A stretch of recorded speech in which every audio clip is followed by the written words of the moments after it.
He was a good gardener.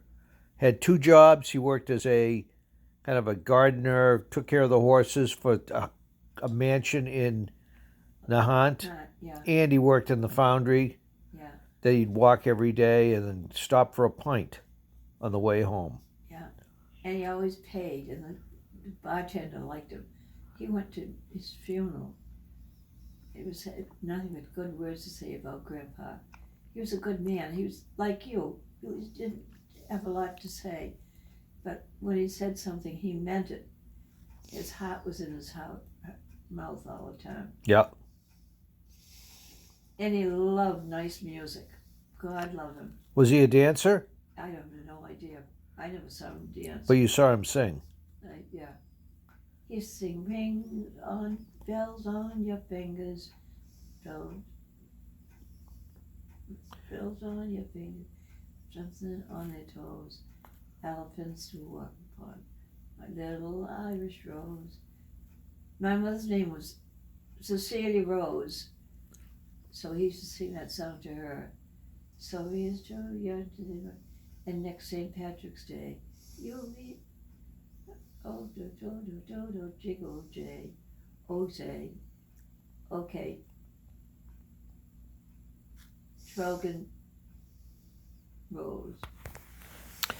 What kind of lady was Bangar? She was a hot ticket. You weren't in her. She was not crazy about my brother Joe. Joe did not have much sense of humor, and he did not like to have jokes played on him. And my grandmother was a great jokester, and we used to play Monopoly a lot down in her house on a dining room table. Remember her big dining room table? I don't remember it, but yeah, tell me about the Monopoly games. We used to play Monopoly a lot because it was poor people could play. And my brother Joe would be the goat. My grandmother would tease him unmercifully. But she liked him. She just teased him. She teased him. She teased him because she knew he didn't like it. So she was a little mean spirited, huh? Who, my brother? Yeah, no, your grandmother. He was, yeah. Well, did she tease you too? Huh? Did she tease you too? No, not too much. But Uncle Joe didn't have that great a sense of humor. He was too serious. No, he was very serious. He took school seriously. He was always a good student. Teachers loved him because he was smart, and he used his smartness, so he did well in school. Not like me. Why would you do at school? I was not always. We'll just leave it at that. I got by. How'd Uncle Joe get along with his father, with your father? Not too good. My father, I think, was a little jealous of him because he was much like my father in looks and in personality. Except my father had a good sense of humor. My father was like Billy a little bit. He had a load of friends. Every place he went, he knew people, and of course he was a ham radio operator, and he was probably the best known ham operator in New England. Over in Europe, and not Japan, but in Europe he was very well known. And he had a load of friends. Everybody knew W1PZ.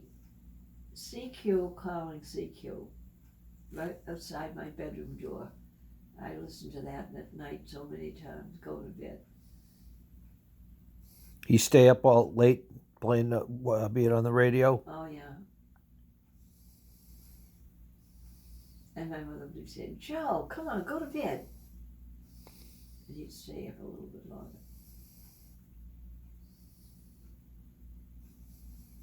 And the night he died, she had almost physically dragged him away from his radio. And he never woke up the next day. He was like Dad. But it's nice to go in your sleep. Yeah. How'd you and your father get along? My father and I, we got along very good. My father liked me. We used to get lickings a lot. His razor strap was upstairs in the bathroom. And when he'd head for the stairs, where Joe and I would hide, because we knew that one of us was going to get something. How about your mother growing up? What was she like? She was a sweetheart. My mother was very nice. She had a million friends. She was very good looking. And my grandmother saw that she was dressed beautifully. She'd go into Filene's face and she knew just where to go to find the best buy. She was a fashion plate, my mother was. And she was tall and thin. She wore clothes well. She was very pretty. There's a picture of my mother in your box of pictures, and I don't know where it is, but it's a picture I found it by mistake. The box of pictures was downstairs, I think, on the table, and I was going through, and I pulled this picture out. I said, "Who the heck is this?" Couldn't recognize her at all, and I realized it was my mother. 1915 it was taken. She was very, very pretty. She looked older than but she had a head hair full, jet black curly hair, not curly, just thick. She was very pretty. I think she was the prettiest girl in Lynn for a while. Well, of course. She was a furrier and a Madigan. My grandmother had a picture of my mother when she was little. And she looks just like our kids did. You know how cute our kids were when they were little? My mother looked like that. She was tiny. Yep. But she was very pretty. She was cute. And she turned into a very good-looking woman. Did you guys raise a lot of animals at the house? Who we did? Yeah. Oh, yeah. What'd you have? My father used to say, he thinks that the telephone pole in our front lawn had a sign on it for animals, "Welcome. If you're hungry, stop here." We fed any animal that came along the park looking for food. They got fed. Oh, really? He feed animals? He didn't just shoot them and eat them? No, we fed them. Well, you know that story of that there's a place in God's, I forget how it goes. There's a place in life for all of God's animals. It's right on the plate next to the mashed potatoes. On the what? It's right on the plate next to the mashed potatoes.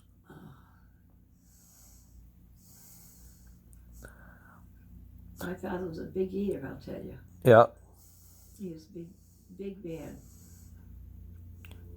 And that story about the dog, that was pretty good. Yeah, that was a good story. How's that go again? We gave the dog away because he was killing the neighbor's hens. Uh-huh. And my father said, "They're not going to move. They're not going to get rid of the hens. We've got to do something. We have to get rid of the dog." And we cried and cried and cried. My father said, "Too bad. Sandy's going. Jiggs is going up to New Hampshire." So my father had talked to some guy who was looking for a dog to guard his hen house. He wanted a good watchdog. My father said, "If I get the dog for you." So he put the dog in a car and up they went to New Hampshire. Gave the dog to the guy and the guy was thrilled. Never had a problem with the hens again. He was a good watcher. They're very smart dogs. Terriers are smart dogs. No, he's an Airedale? Yeah. And you say he came back? Yeah, that's when he found his way back to the house. From New Hampshire? From New Hampshire. And it was gone about 2 days. He broke away. Or he chewed his way out. He chewed his way through the thing around his neck. They found the collar. So he knew he was gone. So my father called 2 days later, and the dog was at our house, and the guy said, I knew he was gone because I had his collar, it had been chewed out. But I didn't think he'd gone that far. Yeah, it's amazing that the dog would find its way all the way back from Linfield from New Hampshire. In one trip, he was up there only on one trip, didn't come down again. But the only thing I could say is we had high tension wires at the end of our, remember we had, my father bought 21 acres of land on Lowell Street, which if anybody comes along and wants to buy property, Lowell Street is a perfect place. There's all kinds of water, springs on that land, the conservation land. And it would be our house would be the same way. My father could swear that our house was built on a spring. We had 6 inches of water in the cellar at a time when water would come up through the bottom, the cellar floor. And we'd all go down, my father would get out the pail, and they used to get pails, and we'd go, and we'd scoop up the water and bring it out and dump it. It was a pain in the neck.